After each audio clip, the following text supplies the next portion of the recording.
Come join us today. I'm talking about my top 6 neighborhoods in Parker. Hey everybody, it's Alyson Wall with Live South Denver, your real estate strategist and realtor for the South Denver area. After Parker ranked as the #1 best place to raise a family in the whole country a few years back, the attention to and growth in Parker has been pretty much nonstop. So I thought sharing my favorite non-new construction neighborhoods, since I'm always dishing on the new construction ones, would be helpful. So let's jump right into my favorite neighborhoods in Parker. And if you caught our last video on my favorite neighborhoods in Castle Rock, which if you didn't, you can catch right here, you know that we ordered those in priority from least expensive to most expensive. Well, we're changing it up in this one and we're gonna order these from oldest to newest. All right, let's get right in.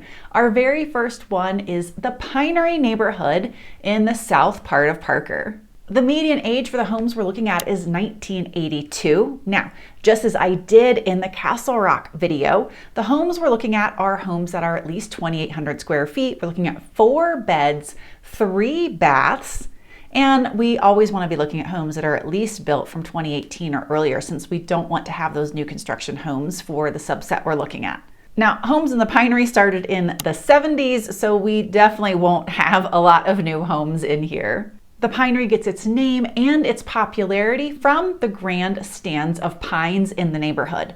These pines are estimated to be about 175 years old in here. History tells us the reason we still have these pines in the Pinery is they were young and small and too narrow to use for building when settlers were coming into the area. So they were using larger trees from an area a little bit deeper, farther south, farther away, because these trees were only about 60 years old at that time. So now we have these nice, thick, beautiful trees and we are so thankful for them. Now, minimum lot sizes in the Pinery have to be at least 1/4 acre, so the Pinery becomes a very popular spot for folks who are looking for larger lot sizes. We get this request often from folks who are coming from the south, coming from places where maybe fences between neighbors aren't always common, where larger lots more space is common, because out here along the Denver Front Range, we don't often have larger lots. It's just our density of having to fit people along this Front Range zone from Colorado Springs to Fort Collins often pushes us into these tiny spaces. So when you're looking for something larger, you end up going to neighborhoods where they're already zoned and required to have more space. The Pinery is one of these. The Pinery tends to be what I would call a love it or hate it neighborhood. Maybe an acquired taste might be a better way to put it. A lot of that has to do with its location. It's very far southeast in Parker. It is deeply set back, much of it, so it's in the trees, it's quite remote. It does not have a lot of retail or amenities very nearby. Now, it is easy to get up to the grocery store, it's 10 minutes away, but when someone's coming into the suburbs and they want conveniences, this is not typically the place you go. And also, if you do have any sort of commute to work, this is about the farthest point you can get in Parker to then commute out and go to the interstate to get to the Denver Tech Center, to get to downtown. If you go much farther, you've moved out of Parker and you're heading toward Elizabeth, you're heading toward Franktown. The other things about Parker that have to be an acquired taste are some of the homes are a little bit quirky. This rustic feel that fits for being in the woods sometimes is not what people want. They want more of a modern, mountain, contemporary, lodge type feel, and you'll often have to come in and renovate to get that. These are some 70s rustic, 80s rustic, not all of them. Some of these are gorgeous houses, but it's just going to depend on your budget. The home prices range from the 500s to nearly $1 million, so there's a little bit of everything. That location and the remote feel is not for everyone. I find that my clients who want that remote feel initially are very attracted, but if they have young kids, sometimes they're a little more concerned about how they'll be able to connect with friends, and is this really a great fit for them?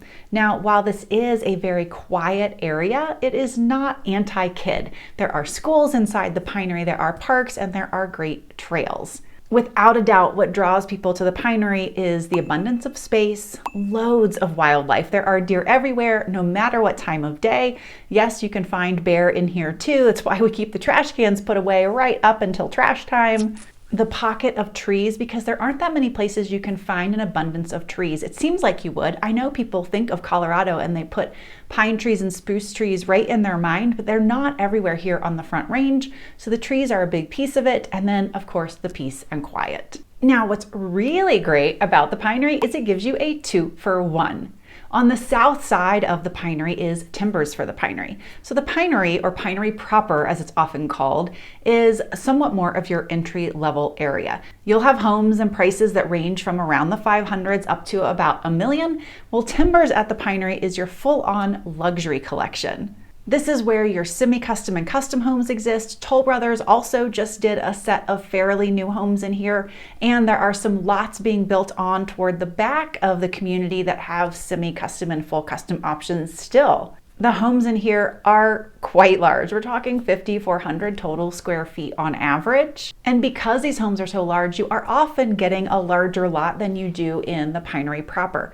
These still have to have a minimum of a 1/4 acre lot, but it's not uncommon to see a 1/2 acre and sometimes up to an acre or even 1.5 acres in this area.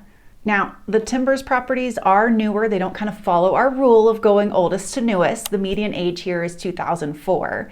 But the real luxury with the Timbers and the Pinery is when you put the whole package together and you're getting this large luxury property on bigger acreage in the trees, and you get that Pikes Peak or Front Range mountain view.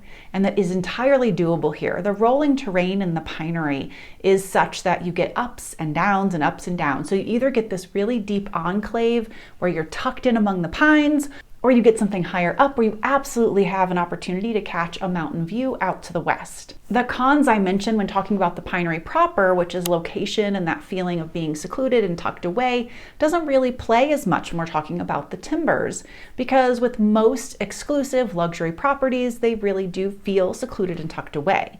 The biggest comparative area to the Timbers that's close by is Castle Pines Village, which also feels very secluded and tucked away.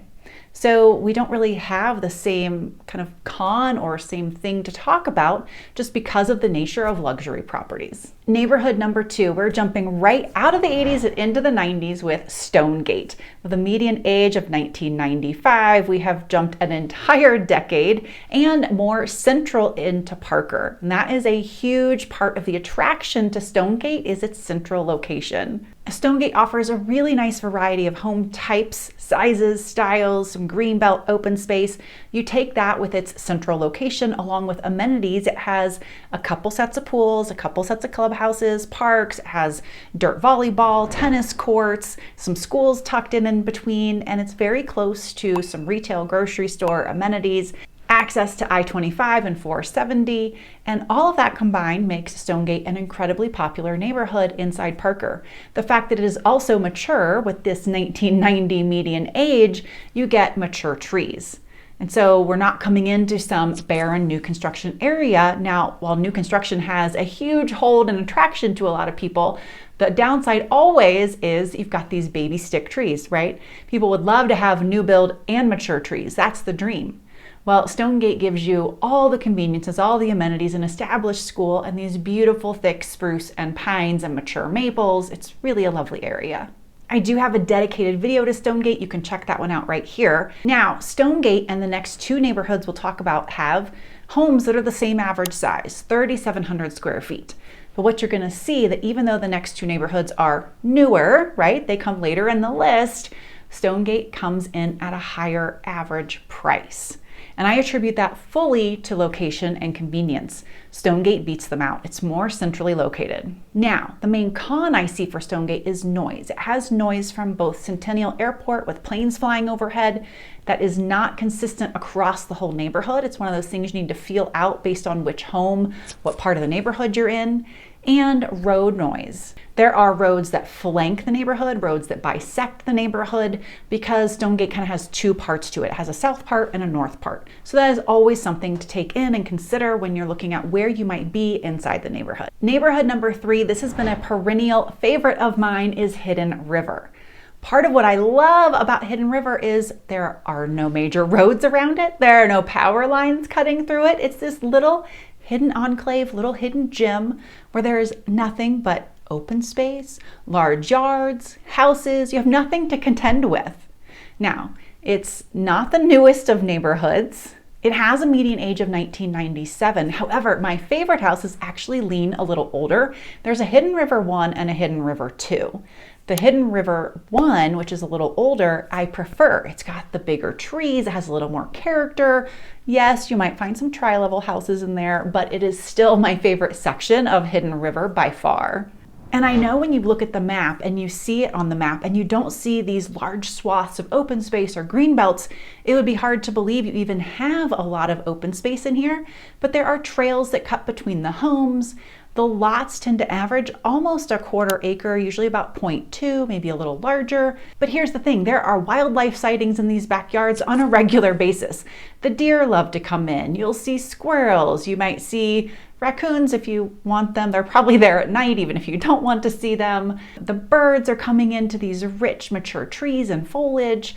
It is, for most people, what they really, really love about the area is all of this, the wildlife sightings, the open space, the trails. This gorgeous backyard you're looking at right here is just one example. My clients have this home, they secured it, they won it. Every time we were there for a showing during the day, we didn't go at night, we didn't go early morning, we saw deer and their fawn, and they're very confident. Now, with there being a Hidden River 1 and a Hidden River 2, the HOAs are a little different. One of them offers amenity, one has a pool, the other doesn't. But the amenities aren't really the draw, because next to Hidden River is one of the neighborhoods we'll talk about next.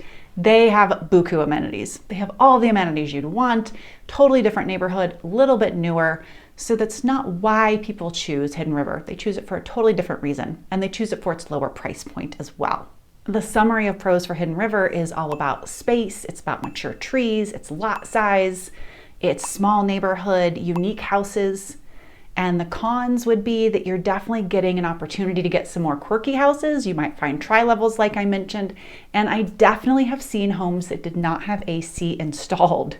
Now, they usually can be added. These are not homes that are so old or wired in such a way that AC can't be added, but it's something you either have to factor into the offer price or know that if it's priced competitively and you're in a bidding war, you're adding it on later. All right, we are on to neighborhood number 4. I love this one. It's another 2-for-1. I love a bonus. It is Idyllwilde and Canterberry. Actually, let's flip that around. It's Canterberry and Idyllwilde because Canterberry is the older of the two. Canterberry sits on the north end of the neighborhood and is older, as I mentioned, but the older is not all bad. It brings with it homes that are more mature, brings homes that are a little bit smaller, which will bring down the price point.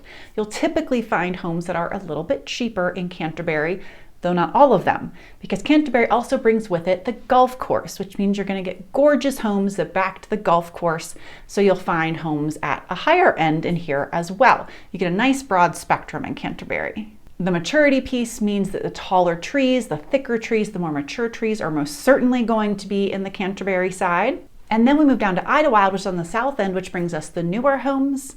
And prices really run across a broad spectrum in here as well. We have smaller homes that give you a lock and leave lifestyle, so those are on the lower end.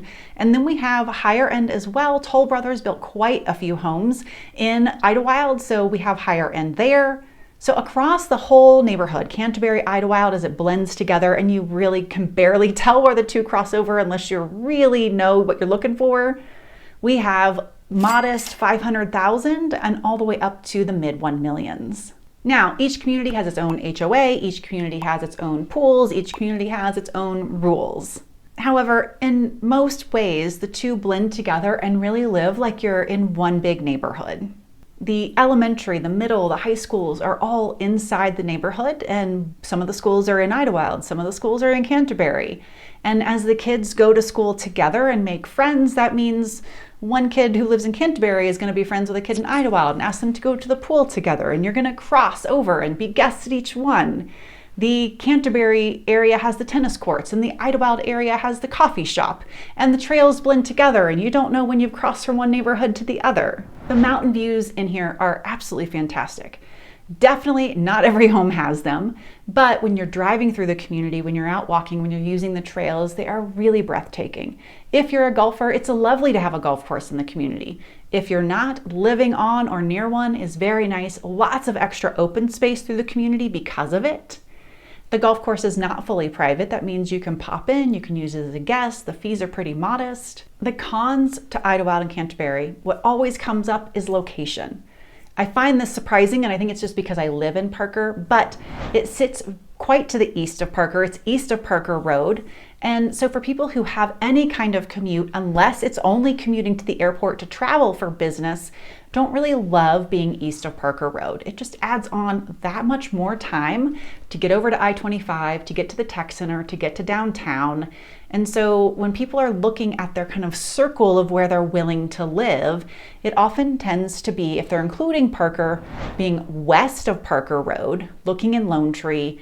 They try to usually even stay into Castle Pines and not Castle Rock, and then Highlands Ranch for the suburbs. So there tends to be a pretty tight circle of where people prefer for commute, and pushing just to that side of Parker Road tends to be a little much.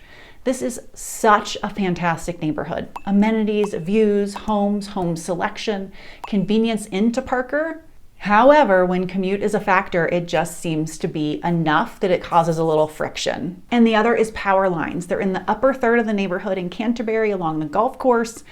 You do see them kind of, as they thin out, come down toward the open space along Idyllwilde, but they really are very different along that edge compared to where they are in the upper end. So you can see them, and those ones in the upper end are pretty large. I have seen larger. They are much larger as we get into Castle Rock and these large double strands that are kind of carrying power through the entire city, but they do exist. All right, are you ready to make a big jump in price point? We are moving up to a luxury neighborhood. Now, this one is always a favorite. People love to chat about it. They almost have this like, I wish I could get in there feel about this neighborhood, and it is Pradera. Pradera is another golf community, actually. So Canterberry has golf. Pradera is really built around the golf lifestyle. When Pradera was created, it was designed to be a family-friendly golf community. So most golf communities are oriented toward kind of a luxury lifestyle, almost a leave the family behind getaway lifestyle. That wasn't the design for Pradera. It was oriented toward the family who likes to golf. You don't have to leave your family behind. They can be at the pool. You bring them along. The clubhouse is family oriented, and it sold, and it has sold like hotcakes. Now, there are also a few new construction lots left. They just got released. This has been new development. That land has been developed last year, and the lots are just starting this year. So if this speaks to you, please reach out, or I can connect you with the Celebrity Homes who's doing that building. It's a final opportunity in here to get those lots. Pradera has been a longtime favorite. They started construction, got the new first homes delivered around 2000, so we're coming up on 25 years old. Almost every home in here is semi-custom or full custom. What's nice to know is there are some, duplex options. So there are some really true low maintenance, no maintenance, lock up and leave options, but there are production home options. So it is possible to get into this lifestyle and this location for under $1 million. And the ones that are kind of pushing that $1 million range, it's because of the view and the lot. They kind of just back up to this massive area of gorgeous open space and then tend to be the larger homes. The community has an HOA, and the HOA provides the pool access. Really, the rest of the amenities are centered around the golf club. So of course, like most golf clubs, you can do a social membership, and then you can kind of progress up from there. Pradera and the Pinery, which we talked about, have an opportunity for you to have access to both of those clubs. So if you're an avid golfer and you want multiple course options, if you want what the others offer as amenities, you can have access to both. They are right across the street from each other. You can get to both within about 5 to 6 minutes. For all of Pradera, the median lot size is about a half acre, but there are a lot of homes where we're looking at lot sizes around an acre, acre and a half. These are extremely large homes that have been built in here. So we are not always seeing them squeezed into a half acre lot, particularly when we're looking at a very wide home. Now, they are not all large lots, which is good. Not everyone wants to maintain a very large yard, but not everybody is squeezed in next to each other. About the only downside I would have to share about Pradera would be a lack of mountain views. Now, I'm not saying the community has a lack of views. It's a gorgeous place to be. There are bluffs and ridge lines and lots of terrain. It is a beautiful place to set your eyes on. So it's not plain. And a lot of times when people ask for a view, they're asking for something that's not plain. So Pradera will often check the box. But if you specifically want snow-covered white peaks out a window, front or rear or deck, then this may not be the place for you. There are a few spots where it goes up just high enough or the ridgeline dips low enough where you can catch that, they cross over. But for the most part, Pradera is in a bowl. And so you will not have snowy white peaks as part of your view. And that really ultimately is the only con to it, because oftentimes for the price you're paying in Pradera for these gorgeous homes, you could pay a similar price and somewhere else get a mountain view. Now, before we roll on to our very last neighborhood, if you are into the epitome of privacy, if you're wanting 30, 40 acres, it's doable in Parker. And actually Parker is probably the best place to find it and still be close to town. We have so much acreage. Our history is equestrian and horse properties. We really have grown out of being a horse town and an acreage town. And we still have that feel. We still have a very small town, easygoing, laid back, very Colorado-esque feel to the town of Parker. It's what people really tend to love about being here. This house, this one, is a stunning example. It's already gone under contract. It went under contract very quickly, and the buyer is a very blessed one, might I say. They were quick on the draw, and good for them. They should have been, because they got about 40 acres for a steal of a deal. This is multi-millions less than the property I showed in the Castle Rock video. And they got loads of house, and they got multiple additional buildings and outbuildings on the property, and loads of trees. I mean, kudos. This is a great example. So if you want to talk mega acreage properties, please reach out. Parker is a great, great spot. All right, rounding out our list with the newest of the homes, number 6 on the list, Tolman Gulch is a fantastic neighborhood and very close to the town of Parker as well. Your commute is short, but you are getting these gorgeous homes. The median age is 2017, so they just crested below my 2018 cutoff, and there are still opportunities to build in here, which means once they finish, that median age might actually get a little closer to where we are today in 2024. But these houses offer you wide open acreage, wide open views, which we're going to talk about as being both a pro and a con in just a minute. The homes in Tolman Gulch are similar to Pradera actually in a couple of ways. The average size is nearly 6,000 square feet, and they are semi-custom or custom homes over here. But that is where those similarities end. Tolman Gulch is not a golf course community. They do not have a lot of trees. In fact, it's incredibly sparse, like we just talked about, and there is no ridge line. There's nothing kind of immediately in the vicinity to look at to capture your eye. But that's because all eyes are headed out west toward those mountain views. Tolman Gulch delivers hand over fist on mountain views. Location-wise, Tolman Gulch sits just east of Idyllwilde and Canterberry, and it's a little higher, so it just looks right over past all the roofs, doesn't really even see them, and just it's straight, all you see is just mountain, and it's beautiful. Now, of course, we have to have clear days, and all the weather has to comply, and all the good things, but because of the elevation, that's all you have. Now, that same elevation is why we don't have any natural trees out there. It is windswept ground. And that part is part of what makes people look out there. They go out there and they're like, oh, it's so jarring. Because when people think Colorado, they think mountains, right? And they're not in Denver, they're far away. They think spruce trees and pine trees, and they generally think spruce or Christmas trees. They are not naturally occurring down here. Pines are, and the spruce are sometimes intermingled in, but they're usually planted. And they think wide open space. Well, we don't have a lot of wide open space on the Front Range. It's packed with people. So when they find that little pocket, they want it, and it costs a pretty penny. Well, in Tolman Gulch, you can get the wide open space, you can get the mountain views, but you're gonna have to plant those trees.